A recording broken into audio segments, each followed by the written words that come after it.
हमें यह समझाया गया है कि कर्म करना बंधन है। हमें यह समझाया गया है कि काम करना श्रेष्ठतम आदमी का लक्षण नहीं है। हम श्रेष्ठ आदमी उसको कहते हैं जो सब काम धाम छोड़ के जंगल चला जाता है। हम उस आदमी के पैर पड़ते हैं जो जिंदगी के सारे काम छोड़ देता है। हम उस आदमी को कहते हैं कि यह परम अवस्था को उपलब्ध हुआ जो सब तरह के काम धाम बंद करके बैठा रह जाता है। यह हमारा सोचना बड़ा आत्मघाती मालूम पड़ता है। अगर इस बात ही हम निष्क्रियता को सम्मान देंगे और निष्क्रियता को संन्यास समझेंगे और निष्क्रियता को साधुता का लक्षण मानेंगे तो फिर कौन आदमी साधु नहीं बनना चाहेगा। काम भी करो और असाधु भी हो जाओ। तो दफ्तर दफ्तर में सब साधु हो गए हैं, सारा देश साधु हो गया है। कोई काम नहीं कर रहा, सब निष्काम भाव से अपनी अपनी जगह बैठे हुए। ठीक भी है, क्यों काम किया जाए।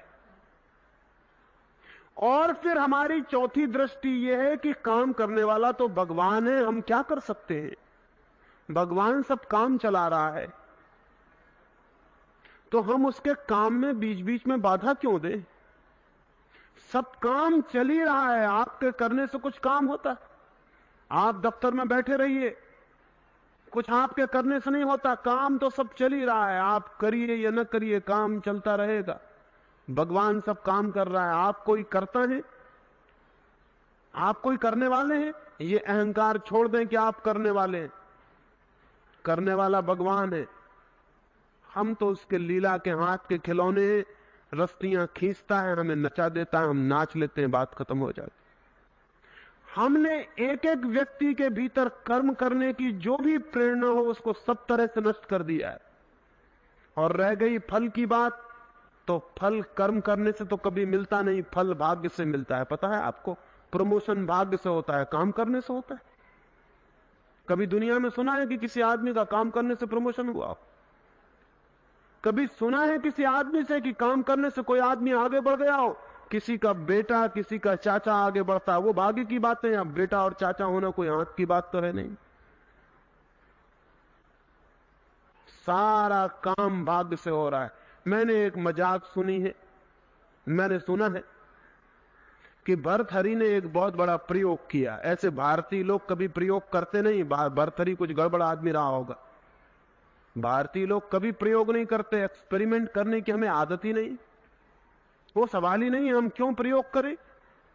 हमें तो सारे निष्कर्ष बिना प्रयोग के मिल जाते। जैसे स्कूल का बच्चा क्यों जाके इस परीक्षा में अपना गणित करे, कॉपी उल्टा के पीछे देख लेता, जहां उत्तर लिखा है उत्तर पहले मिल जाता। प्रयोग करने की और विधि करने की और गणित करने की जरूरत क्या है। तो भारत को तो सारे निष्कर्ष मिले हुए हैं। हमारे पास सब कंक्लूजन से, ऋषि मुनियों की कृपा से हमें सब निष्पत्तियां मिल गई। अब हमें कुछ करने की जरूरत नहीं। लेकिन भर्तहरि का दिमाग थोड़ा खराब रहा होगा। कुछ खराब दिमाग के लोग अक्सर पैदा हो जाते हैं। उसने ये प्रयोग किया कि मैं जानूं कि आदमी को जो फल मिलते हैं वो भाग्य से मिलते हैं या कर्म से मिलते हैं, पुरुषार्थ से मिलते हैं या प्रारब्ध से। तो उसने एक बड़ा वैज्ञानिक प्रयोग किया। आज तो हम प्रयोग करते नहीं, और अगर करेंगे तो ऐसे ही वैज्ञानिक प्रयोग करते। उसने क्या किया, भर्तहरि ने 3 प्रयोग किए। उसने एक आदमी को धूप में खड़ा किया। उस आदमी का सिर घुटा हुआ है, वो एक सन्यासी है। धूप में उसका सिर जलने लगा, तकलीफ होने लगी। उस आदमी ने कहा मेरी खोपड़ी में बहुत दर्द होता है, यहां अब मैं घबरा गया, यहां मैं खड़ा नहीं हो सकता हूं, मुझे तकलीफ होती है, मेरे सिर में दर्द होता है। भर्तहरि ने उसे ले जाके एक वृक्ष के नीचे खड़ा कर दिया। वो आदमी खड़ा ही नहीं हुआ था कि वृक्ष से एक फल गिरा और उसकी खोपड़ी पे चोट आ गई। भर्तहरि ने कहा सब भाग्य से होता है। अगर सिर में दर्द ही होना है तो धूप में खड़े रहो तो भी दर्द होगा, और वृक्ष की छाया में खड़े हो जाओ तो फल गिर पड़ेगा, भाग्य। भर्तहरि ने दूसरा प्रयोग किया। एक सांप को बंद कर दिया एक पेटी में और बैठ गया बाहर। भीतर जाने का कोई रास्ता नहीं है, बाहर निकलने का कोई रास्ता नहीं, सांप पेटी में बंद है। और भर्तरी देखता है कि देखें उसके भाग्य से उसे भोजन मिलता कि नहीं। एक पागल चूहा उस पेटी में छेद करने लगा। उसने पेटी में छेद किया, चूहा भीतर चला गया, भूखा सांप चूहे को खा गया और जो छेद चूहे ने किया था उससे बाहर भी निकल गया। भर्तरी ने कहा तय हो गया कि आदमी भाग्य से जीता। सांप बंद था, चूहा भी पहुंच गया वहां और रास्ता भी बना दिया बाहर निकालने का। अब ये बेचारा भर्तरी अगर कहे कि ठीक है सब भाग्य से होता है, कुछ करने से नहीं होता, तो कुछ गलत कहता है? कोई भूल तो नहीं करता। ऐसे ही उसने कुछ प्रयोग किए और नतीजा निकाल लिया कि सब भाग्य से होता है। फिर भर्तरी सब छोड़ के चला गया। जब सब भाग्य से होता है तो हमें कुछ करना नहीं है। जो देश ऐसा समझता है कि सब भाग्य से होता है, उस देश में फिर कुछ करने का प्रश्न नहीं रह जाता। और हम सब भाग्यवादी हैं। फल तो भगवान देता है और फल बधाए तो मिलेगा, तो फिर कर्म करने का क्या सवाल? हमने कर्म को और फल को तोड़ लिया होशियारी से। फल बिना कर्म के भी मिल सकता है। ये बात धीरे धीरे संस्कारित हो गई, दिमाग कंडीशनड हो गया और सारे मुल्क के मन में ये बात पैदा हो गई कि सब भाग्य से होता है, सब भाग्य से होता है। ये वृत्ति इतनी गहरी बैठ गई है कि कोई भी अब कुछ करना नहीं चाहता है। 1000 साल हम गुलाम थे, हमने कुछ भी नहीं किया। हम कुछ भी ना करते। अगर मैकाले ने भूल से हिंदुस्तान को अंग्रेजी शिक्षा न दी होती तो हम कुछ भी ना करते। लोग समझते हैं कि मैकाले ने भारत को गुलाम रखने के लिए अंग्रेजी शिक्षा दी, लेकिन अगर मैकाले कहीं भी होगा दुनिया में तो वो जानता होगा कि उसी ने भूल की। अंग्रेजों के साथ 200 साल संपर्क में रहने के बाद हम में से कुछ लोगों को ऐसा लगने लगा कि करने से भी कुछ हो सकता है। जो लोग भारत की आजादी की लड़ाई लड़े वे लोग थे जो अंग्रेजी शिक्षा में ठीक से दीक्षित हो गए। भारत का मन तो गुलामी को तोड़ने के लिए कभी राजी नहीं होता। उसने तो मान लिया था कि गुलामी भाग्य में होगी तो हम गुलाम रहेंगे। हमारे ग्रंथों में तो लिखा है कोई नृप हो हमें कहानी, कोई हो राजा हमें क्या मतलब है। हमारा ये काम नहीं है कि हम राजाओं के बाबत चिंता करें कि कौन राज्य करता है, कौन हुकूमत करता है। हमारा तो काम है हम रोधो के जिंदगी गुजार दें, राम भजन करके किसी तरह आगे का इंतजाम कर लें, कुछ हवन कीर्तन करके भगवान को खुश कर लें, बात खत्म हो गई। हमारा और तो कोई काम नहीं है। हम हमेशा गुलाम रह सकते हैं। हमारी आत्मा गुलाम है। स्वतंत्रता की कामना उनमें पैदा होती है जिन्हें यह ख्याल है कि हम कुछ कर सकते हैं, जिन्हें यह ख्याल है कि हम कुछ कर नहीं सकते, जो होगा वो झेल लेना पड़ेगा, वो स्वभावतः झेल लेंगे। इसीलिए हम इतनी दरिद्रता झेल रहे हैं। दुनिया में कोई कौम इतनी गरीबी झेलने को राजी नहीं हो सकती। या तो मर जाएगी या गरीबी को तोड़ने के लिए कुछ करेगी। लेकिन हम इतनी भयंकर गरीबी झेल रहे हैं, चुपचाप झेल रहे हैं, बड़े मजे से झेल रहे हैं, बल्कि कहना चाहिए बड़े संतोष और शांति से झेल रहे हैं। ये कैसे संभव हुआ? क्या हमारे भीतर प्राण ही समाप्त हो गए हैं? कोई चोट नहीं लगती कहीं? नहीं, गरीबी है तो हम सोचते हैं कि पिछले जन्मों के कर्मों का कोई फल है, भाग्य बिगड़ गया है इसलिए गरीबी झेल रहे हैं। आगे भाग्य ठीक हो जाएगा तो सब ठीक हो जाएगा। लेकिन हम कुछ भी नहीं करेंगे। हिंदुस्तान आजाद हुए 20 साल हो गए। 20 सालों में सिवाय भीख मांगने के हमने दुनिया में और कुछ भी नहीं किया। लेकिन एक लिहाज से ये भीख मांगना बड़ा परंपरागत है। हिंदुस्तान में जो श्रेष्ठ जन रहे हैं वो हमेशा भीख ही मांगते रहे। भिक्षा वृत्ति को श्रेष्ठतम वृत्ति कहा है हमारे शास्त्रों ने। व्यवसाय वगैरह में तो पाप भी लगता है, भिक्षा वृत्ति में कोई पाप नहीं लगता। और ठीक हमारे सब महापुरुष भीख मांगते हैं। बुद्ध महावीर से लेके विनोबा भावे तक सबका काम भीख मांगना है। तो अगर हम सारे लोग भी उनके पीछे भीख ही मांगे तो हम कुछ बुरा तो नहीं करते। महाजन जिस रास्ते पर जाते हैं उसी पर जाना तो सभी का कर्तव्य। तो पूरा देश भिखारी हो गया, सारी दुनिया में भीख हम मांग रहे। और हमारे नेता अगर बाहर से भीख मांग के लौट आते हैं तो उनकी गर्दन फूल जाती, उनकी रीढ़ अकड़ जाती। वो कहते हैं कि हाँ हम ले आए, सफलता मिल गई। भीख मांगने में सफल हो जाने को भी जो कौम सफलता मानने लगे, उस कौम का आगे क्या भविष्य हो सकता है। मैंने सुना है कि 1962 में चीन में अकाल की हालतें थी। हमारे यहाँ अकाल की हालतें एक अर्थों में सौभाग्य है, क्योंकि जैसे ही अकाल पड़ता है हम दुनिया भर का ध्यान आकर्षित करने में समर्थ हो जाते। अकाल भगवान बड़ी कृपा करके हम पर भेजता रहता है, हमेशा उसकी कृपा रही है, हमेशा भेज देता है। और जब भी अकाल आता है तभी दुनिया में भीख मांगने में हमारी हिम्मत बढ़ जाती और दुनिया को भीख देने पर मजबूर होना पड़ता है। ना दो तो तुम मटीरियलिस्ट हो, तुम भौतिकवादी हो, इतना खा पी रहे हो और हम गरीबों को भीख नहीं देते। हम अध्यात्मवादी हैं, जगत गुरु हैं, हमें भीख चाहिए। तुम्हारा कर्तव्य सारी दुनिया का कि जगत गुरु को पालो और पोसो। चीन में 1962 में अकाल की हालत थी। इंग्लैंड के कुछ मित्रों ने एक जहाज पर बहुत सा सामान, भोजन और कपड़े चीन भेजे। चीन से वो जहाज सीधा का सीधा उल्टा वापस कर दिया गया और उस जहाज पर बड़े बड़े अक्षरों में लिख दिया गया कि धन्यवाद, लेकिन हम किसी भी हालत में भीख स्वीकार करने को राजी नहीं। हम मर जाना पसंद करेंगे लेकिन भिखारी होना नहीं। ये कुछ समझ में आने वाली बात मालूम पड़ती, लेकिन चीन के आदमी तो राक्षस हैं। उनको पता ही क्या, चीन के आदमी कोई आदमी है? आदमी हम हैं। हमने तो बड़े होशियारियों के काम किए। हमारे मुल्क में जिसको भिक्षा दो वो आपको धन्यवाद नहीं देगा। धन्यवाद आप उसका करना कि उसने आपकी भिक्षा स्वीकार कर ली। पता है आपको, पहले भिक्षा दो फिर पीछे दक्षिणा दो। दक्षिणा में धन्यवाद कि आपने हमारी भिक्षा स्वीकार की, बड़ी कृपा की। तो पश्चिम से, अमेरिका से, रूस से अगर हम भिक्षा स्वीकार करते हैं, वो लोग अभी ना समझ हैं, उन्हें ठीक संस्कृति का ज्ञान नहीं है। पहले भिक्षा देनी चाहिए फिर दक्षिणा देनी चाहिए, बाद में कि आपकी बड़ी कृपा कि हे ब्राह्मण देश, तुमने हमारी भिक्षा स्वीकार कर ली, अब दक्षिणा भी स्वीकार करो। और हम उनको आशीर्वाद देके कि तुम इसी तरह फलो फूलो ताकि आगे भी भिक्षा दे सको।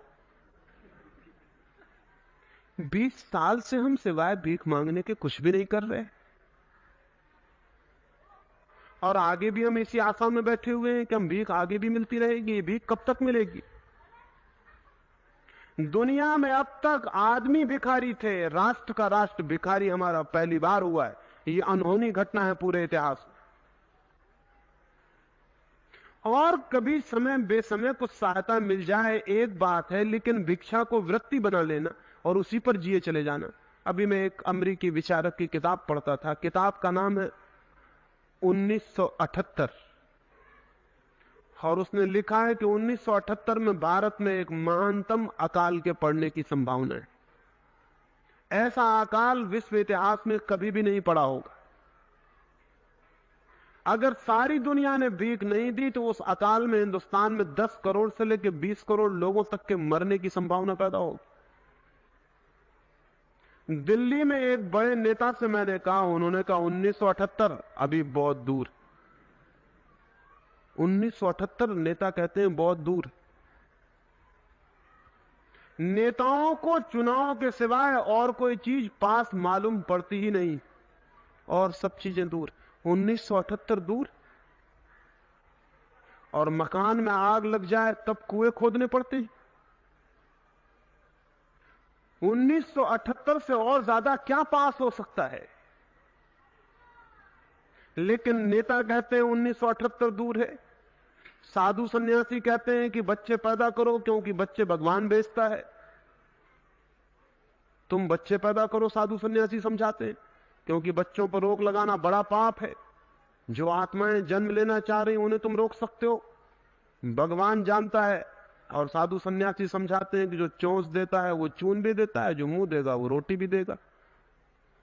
नेता कहते हैं 1978 दूर है, सन्यासी कहते हैं बच्चे पैदा करते चलो। 1978 जोर से छाती पे आ जाएगा, आ ही रहा है। हिंदुस्तान पाकिस्तान का बंटवारा हुआ तो जितनी आबादी पाकिस्तान में गई थी उससे डेढ़ी आबादी हमने 20 साल में फिर पैदा कर ली। वो जिन्ना बड़ी गलती में थे। अब हजरत को पता चला होगा कि तुम भारत को कभी कम नहीं कर सकते। 40 करोड़ की आबादी थी, अब 52 करोड़ की आबादी भारत में। हिंदुस्तान पाकिस्तान की मिला के 40 करोड़ थी, अब अकेले हिंदुस्तान की 52 करोड़। अब मियां जिन्ना बहुत पछताते होंगे कि हमने बहुत गलती कर ली। भारत को तुम कभी कम नहीं कर सकते हो। ये कौम बड़ी अद्भुत है, ये और कुछ पैदा नहीं करती, सिर्फ बच्चे पैदा करती, और बच्चे इतनी तादाद में पैदा करती है कि और कुछ पैदा करने की जरूरत भी नहीं रह जाती। अरे जहां हम आदमी पैदा कर लेते हैं, क्या मशीनें बनाएंगे? हम अध्यात्मवादी लोग हैं, हम मशीनें नहीं बनाते। हम गेहूं पैदा नहीं करते, ये सब भौतिक चीजें हैं। हम तो आत्माएं पैदा करते हैं, हम तो आदमी पैदा करते हैं। अध्यात्मवादी लोग आत्मा ही पैदा करते हैं। मशीनें, गेहूं, ये सब मटीरियलिस्ट, ये सब भौतिकवादियों का काम है। ये पश्चिम के ना समझ इस तरह के काम करते हैं। हम बड़े समझदार हैं, हम असली चीज पैदा करते हैं। आदमी पैदा कर दिया और सब पैदा हो गया। आदमी ही तो मेजरमेंट है, वही तो सब चीज का मूल है, उसको ही हम पैदा कर देते हैं। आदमी सर्वश्रेष्ठ है, दुनिया में सबसे ऊंची चीज वही है। हम सबसे ऊंची चीज पैदा करते हैं, दूसरे लोग नीची चीजें पैदा करते हैं, इसलिए हम बड़े प्रसन्न भी हैं। लेकिन ये प्रसन्नता बहुत दिन नहीं चलेगी, और ये प्रसन्नता बहुत झूठी है और खतरनाक है और महंगी पड़ रही। और आज नहीं कल देश बड़े संकटों में गुजरता जाएगा, रोज नए संकटों में पहुंचता चला जाएगा। लेकिन अगर कोई इन संकटों के प्रति आगाह करे तो वह आदमी बहुत बुरा मालूम पड़ता है, क्योंकि वो हमारी नींद तोड़ने की कोशिश करता है। और नींद हमारी लंबी है और पुरानी, और नींद हमारी बड़ी प्राचीन और सनातन। ये सनातन नींद को तोड़ना बड़ा कठिन मालूम पड़ता है। और जब तोड़ने की लोग कोशिश भी करते हैं तो बुनियादी चीजों को तोड़ने की कोशिश नहीं करते जिनके कारण नींद है। वो सिर्फ आदमी को समझाने की कोशिश करते हैं कि काम करो, उत्पादन करो, ये करो, वो करो, आराम हराम है, फला ढिका, ये सब वो कहते हैं। लेकिन बुनियादी सूत्र जिनकी वजह से आदमी हमारा आलस, काहिल और प्रमादी हो गया है, बुनियादी कारण जिनके कारण हमारा आदमी श्रम करने में असमर्थ हो गया है, बुनियादी सिद्धांत जिनके कारण हमने मनुष्य की आत्मा को जकड़ के गुलाम बना दिया है, बुनियादी कारण जिनकी वजह से मनुष्य की वो चेतना, चुनौती, जीवन को जीतने और बदलने की छूट गई है, टूट गई है, उनको बदलने की हम कोई बात ही नहीं करते। मैं ये 3 छोटे सूत्र आपसे कहना चाहता हूं। अगर हिंदुस्तान के भाग्य को जगना है तो हिंदुस्तान को स्वर्ग आकाश में है, ये भ्रांति जड़ मूल से उखाड़ के फेंक देनी चाहिए। साथ ही यह भी स्पष्ट समझ लेना चाहिए कि स्वर्ग मिलता नहीं, निर्मित करना होता है। यह भी समझ लेना चाहिए कि स्वर्ग कोई व्यक्तिगत कामना नहीं है, सामूहिक अर्जन है। कोई एक आदमी स्वर्ग निर्मित नहीं कर सकता। स्वर्ग निर्मित एक सामूहिक उपाय, एक कलेक्टिव एफर्ट है। अगर ये पूरा मुल्क श्रम करे तो स्वर्ग बन सकता है, और प्रमाण तो साफ है, पूरा मुल्क श्रम कर रहा है एक अर्थों में, और मुल्क नर्क बन गया है। नर्क बनाना हो तो उसके लिए श्रम करना जरूरी नहीं होता, उसके लिए आलस्य करना जरूरी होता। वही श्रम है नर्क बनाने के लिए। नर्क बनाना हो तो कुछ भी न करना पर्याप्त उपाय है, वो रामबाण औषधि है। कुछ भी मत करो, नर्क अपने आप बन जाएगा। लेकिन स्वर्ग बनाना हो तो कुछ करना पड़ेगा। सम्यक दिशा में सामूहिक प्रयास से कुछ निर्मित करना पड़ेगा। पहली बात, स्वर्ग आकाश से हटाकर पृथ्वी पर लाना है, तो हम सक्रिय हो सकते हैं। दूसरी बात, ये जगत माया और सपना नहीं है, जगत बहुत यथार्थ है। और जब तक हम जगत के यथार्थ को, उसकी रियलिटी को स्वीकार नहीं करते, तब तक हम जगत के साथ श्रमरत भी नहीं हो सकते हैं। सपनों में कोई श्रमरत होता है? सपनों के साथ कोई मेहनत करता है? ड्रीम्स के साथ कोई उलझता है? भारत में हम सपना समझ रहे हैं जीवन को, इसलिए विज्ञान और साइंस का जन्म नहीं हो सका। साइंस वहां पैदा होगी जहां बाहर का जगत एक रियलिटी है, एक यथार्थ है, क्योंकि यथार्थ से ही विज्ञान पैदा हो सकता है। सपनों से विज्ञान पैदा नहीं हो सकते। सपनों में सत्य कैसे खोजा जा सकता है? सपनों में सत्य कभी नहीं खोजा जा सकता। इसलिए जो देश बाहर के जगत को, जीवन को, प्रकृति को माया समझता हो, वो देश कभी वैज्ञानिक नहीं हो सकता। और जो देश वैज्ञानिक नहीं हो सकता, वो अपने हाथ से अपनी मौत निकट बुला रहा है। तो दूसरी बात ध्यान रखनी जरूरी है, जीवन एक सत्य है और जीवन को असत्य कहने की कोई आवश्यकता नहीं है।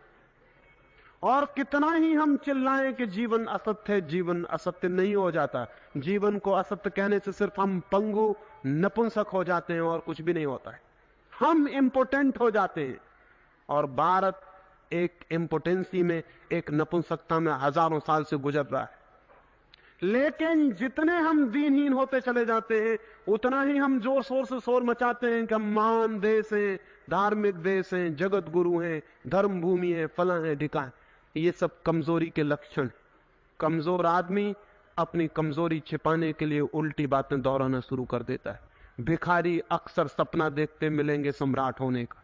भिखारी अक्सर कहते मिलेंगे कि मेरा बाप इंस्पेक्टर था। वो भिखारी का जो मन है, वो बाप दादों की तारीफ करके किसी तरह कंसोलेशन और सांत्वना पाना चाहता है। जो कौम अपने बाप दादों की बहुत बात करने लगे, समझ लेना कि उस कौम की जान निकल गई। जिस कौम में जान होती है, वो आने वाले बेटों की बात करती है, और जो कौम की जान निकल जाती है, वो मर गए बाप दादों की बात करती है। रूस के बच्चे आने वाले बेटों की बात कर रहे हैं।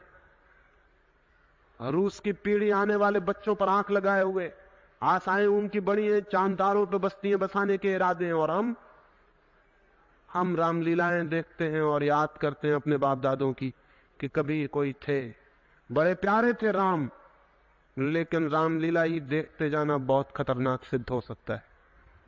भविष्य आगे कुछ होने को है, वो हमारा ख्याल भूल गया, क्योंकि हम इतने कमजोर हैं कि हमें कोई आशा नहीं कि हम कुछ कर सकते हैं।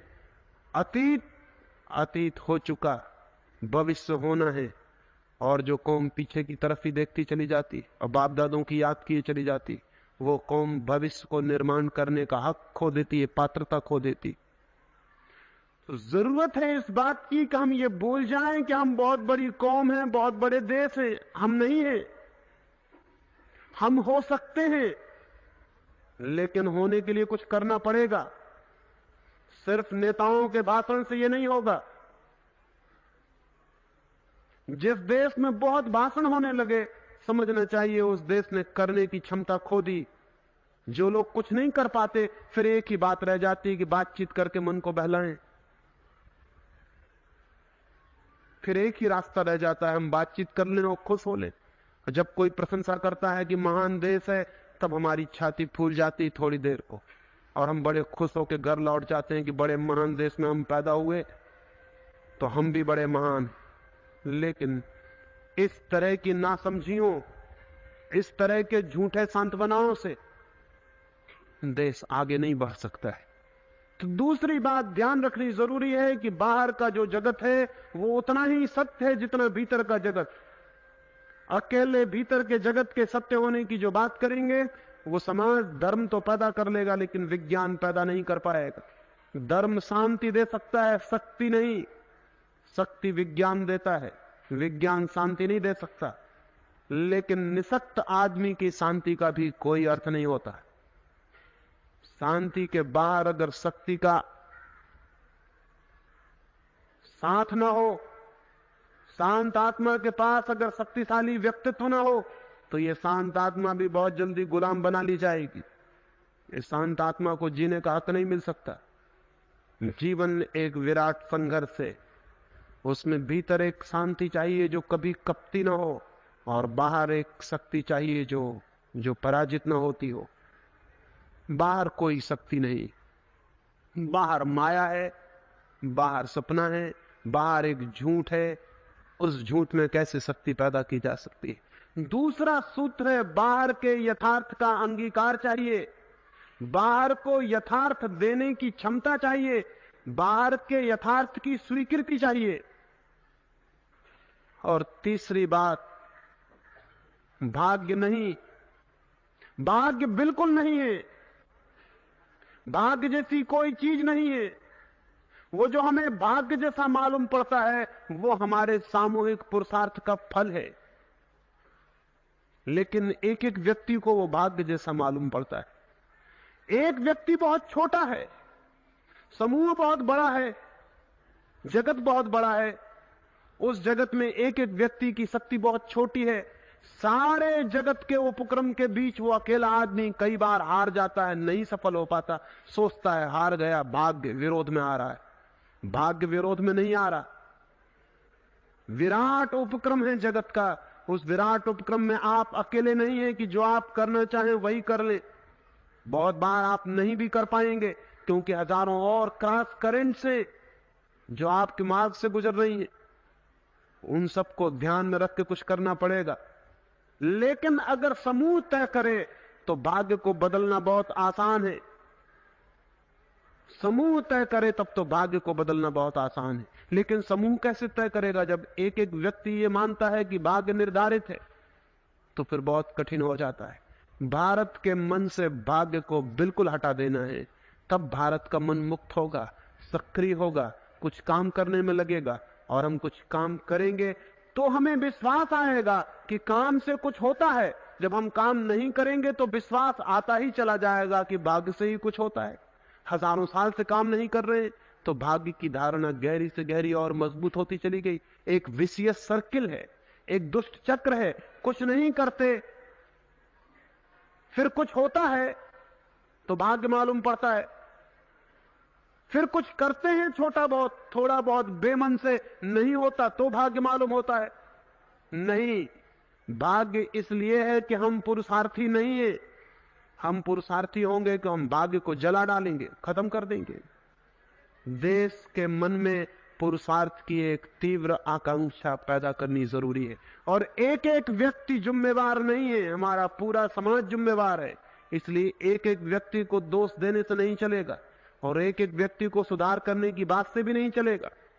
समझना पड़ेगा हमारे सामाजिक चिंतन के मूल आधार गलत थे, हमारे सोचने के मूल सूत्र भ्रांत थे, और उन मूल सूत्रों को बदले बिना कोई रास्ता